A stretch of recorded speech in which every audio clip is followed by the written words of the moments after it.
Kaivalya Navaneeta continued. Disciple, Master, is there anything more for us to do than to have this unique experience, to think and speak of it, and to remain soaked with the experience appears to be the only duty for sages.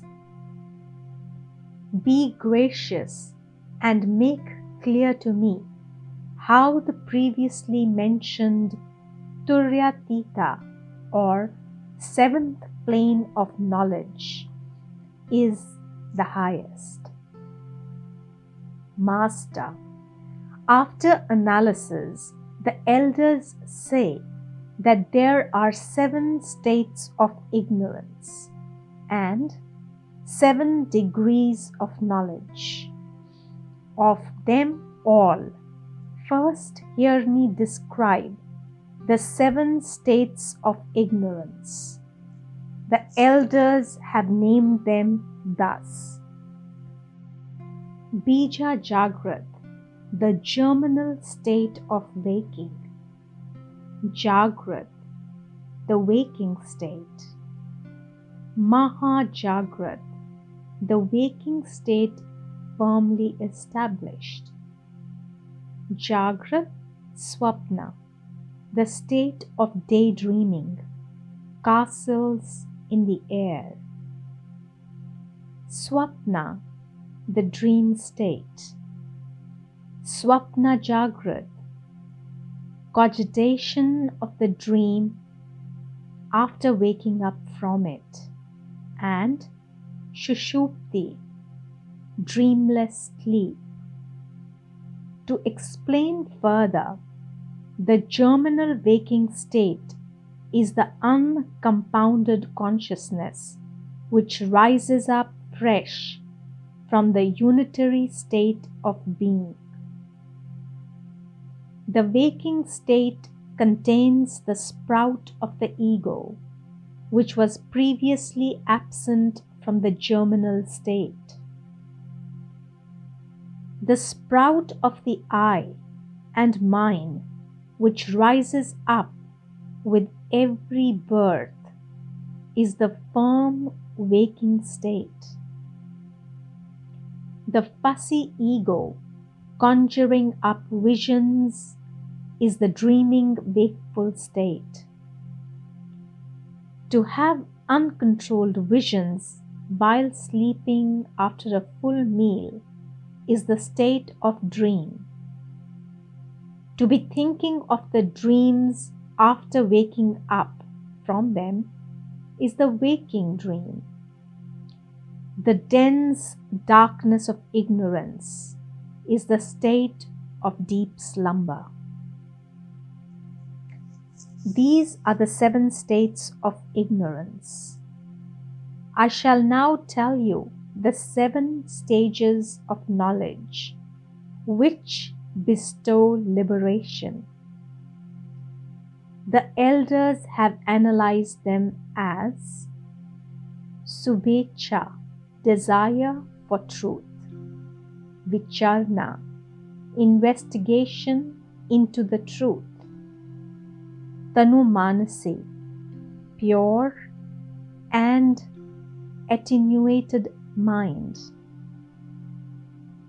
Sattvapati, the realization of the truth; Asam Shakti, a detached outlook on the universe and its contents; Padartha Bhavani, untainted awareness of self; Turya, the highest and indescribable state. To explain further, to wean away unedifying associations and to desire knowledge of the Supreme is the first plane called Shubhecha. To associate with enlightened sages, learn from them and reflect on the truth is called investigation. To be free from desires by meditating on the truth with faith is the attenuation of the mind.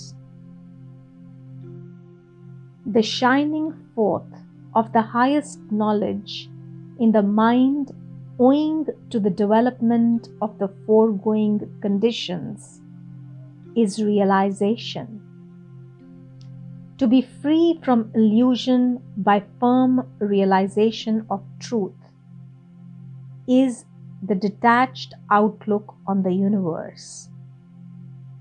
The bliss of the non-dual self, devoid of triads, is untainted awareness of self. Sublime silence of the very nature of self is Turiya. Here, why this seventh plane was said to be Turyatita, that is, beyond the Turiya.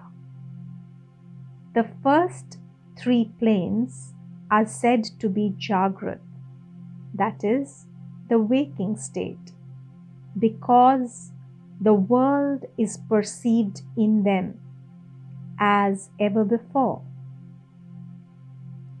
The fourth plane corresponds to dream, because the world is recognized to be dreamlike. Even the dim perception of the world gradually vanishes, and therefore the fifth plane is called the sleep state.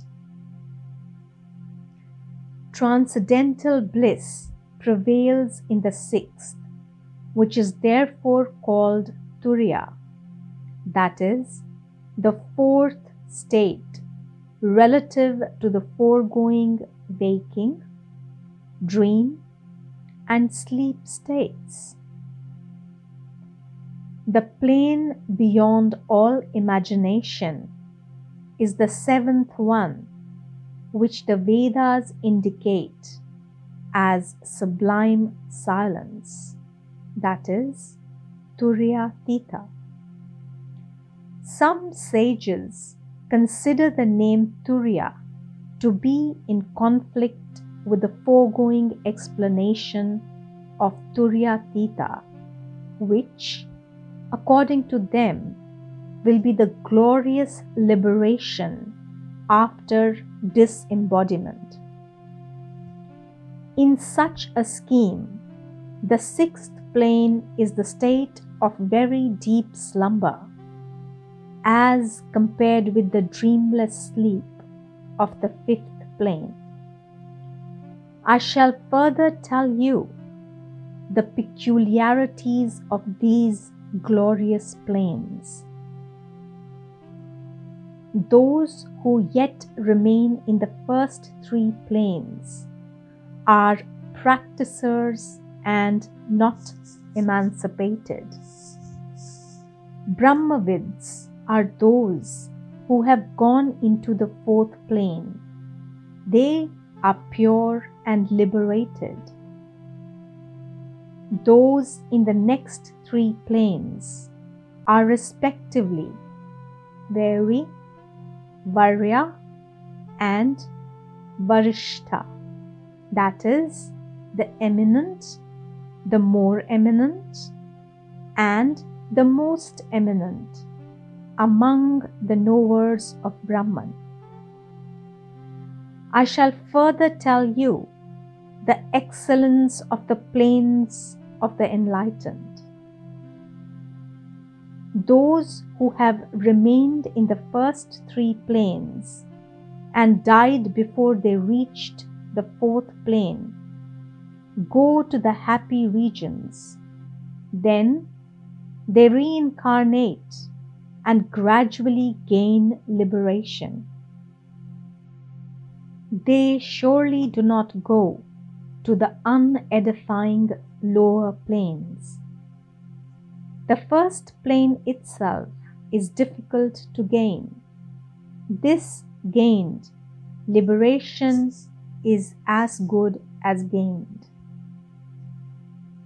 If they gain the first or second planes of enlightenment in this world, even malechas are as good as emancipated. By the holy feet of my Master, this is true. Cursed be they that deny it. Doubt not the Vedas, common to all. Strictly following the indicated way, clearly realize, I am Brahman. Disciple, Master, you have just said that the planes of knowledge lead even contemptible malechas to final liberation. But some say that liberation cannot be gained unless the person renounces all domestic ties and retires as a sannyasin. Please clear my confusion on this point.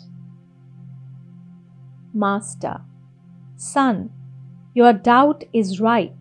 Hear me clear it. The renunciation which snaps domestic ties is of 4 kinds. They are Kutechka, Buhodhaka, Hamsa, and Paramhamsa, all of which are a panacea to the miseries of the world. But detachment and not the habiliments, ochre robes, is the sole requisite for such renunciation. Detachment is again of 3 degrees according as it is dull, intense, and very intense. That which is caused by a shock is impulsive and dull. Discarding home and wealth for life is the intense form. Disgust for Brahmaloka as being illusory is the very intense. Dull detachment does not qualify one for sannyasa. Intense detachment makes the person eligible for the first 2 orders of sannyasa. If strong and fit, he must move about as a bahudaka. Otherwise, he must stay at one place as a kutechka. When detachment is very intense, he can take to the Hamsa or Paramhamsa order. They say that the Hamsa cannot gain final liberation unless through Satyaloka, whereas the Paramhamsa can gain it here and now. The Paramhamsa order, which is so efficient, is again of 2 grades. A Paramhamsa may be one who desires to know the truth or is a realized being. The former is an intelligent practitioner in the first 3 planes. The latter is a remarkable and pure sage who is liberated here and now. The former class of Paramhamsa is of 2 kinds. Here we speak of them also. Of these, one will give up the ties of home according to ritual, formally enter the order of sannyasa, and gain supreme knowledge. The other kind, remaining as Brahmins, Kshatriyas, Vaishyas and Shudras gains supreme knowledge. Knowing it from the Shastras and in actual practice, why do you still get confused? You must clear yourself by the authorities of the Shrutis, your own reasoning and immediate experience. If birth be a fact, then death is inevitable. But I am Brahman, who is never born. If I be that which is born, this I cannot surely be Brahman. Therefore, I am that. I, which is birthless and deathless Brahman.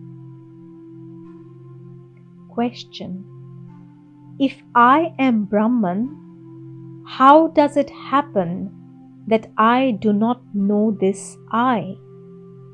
Answer: who says I now?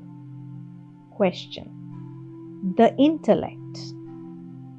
Answer: the intellect gets lost in a swoon. That which remains never lost as perfect consciousness is I. Question: this state of perfection is not clear to me. How can I experience it?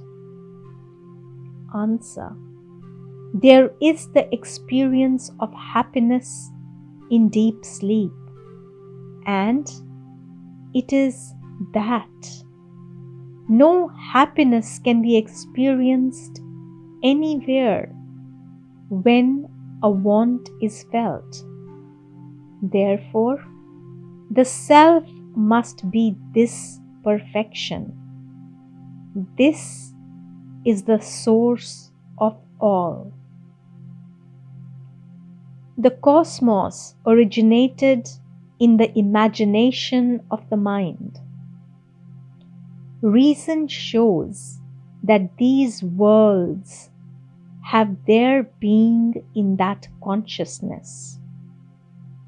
If the inquiry is pursued into the self as transcending all this and extending limitless, I remain as the one perfect being.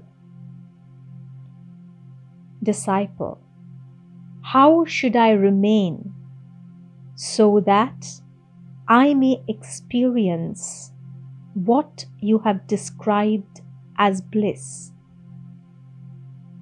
Master: if you get rid of that mode of mind which gives rise to the states of waking, dream, and sleep, you will remain as your true being and also experience bliss.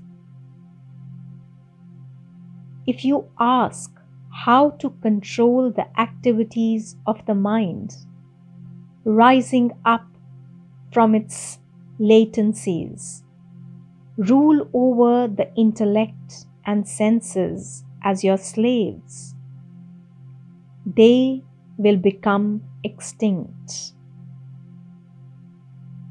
Also, by gentle control of breath, which blows like bellows, the activities of the mind cease.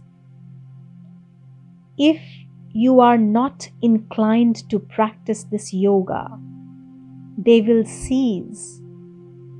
If you root out the massive ignorance of the causal body, then too the mind stops its activities.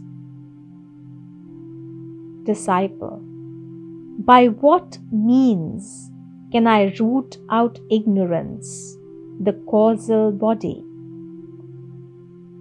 Master, the Shrutis can never mislead one. How can there be ignorance if you firmly fix their teaching in your mind? I am the all-perfect being in whom the worlds appear. Disciple, how can I remain thus when I engage in worldly transactions with wandering mind? Master, there is nothing apart from me. Whatever is seen is of me. I am He who is consciousness and which sees all this as fictitious as my dream. If you always remain aware that I am perfect consciousness, what does it matter how much you think or what you do? All this is unreal, like dream visions after waking. I am all bliss. Disciple, I had in my countless past incarnations mistaken the body for the self, high or low, seeing all as a mirage. I have, by the grace of my Master, realized the self as I and been liberated. What meritorious work have I done? I cannot describe my good fortune. I am blessed by the grace of my Master, Narayana of Nannilam. In my ecstasy, I throw up my cloth in the air and dance for joy. How noble have my parents been, that they named me Tandava, dancer, as if they even then foresaw that I would be overpowered by the joy of having realized the self, and therefore dance in ecstasy. Before whom shall I pour forth this ecstatic bliss of mine? It rises from within, surges up, fills the whole universe, and floods unbounded. I bow to the lotus feet of the Almighty, who was so gracious as to bring me into contact with the Master, who could teach me the truth according to the holy texts. Such is Vidyananda. Those who study this work with devotion will realize the high state of repose and be liberated here and now.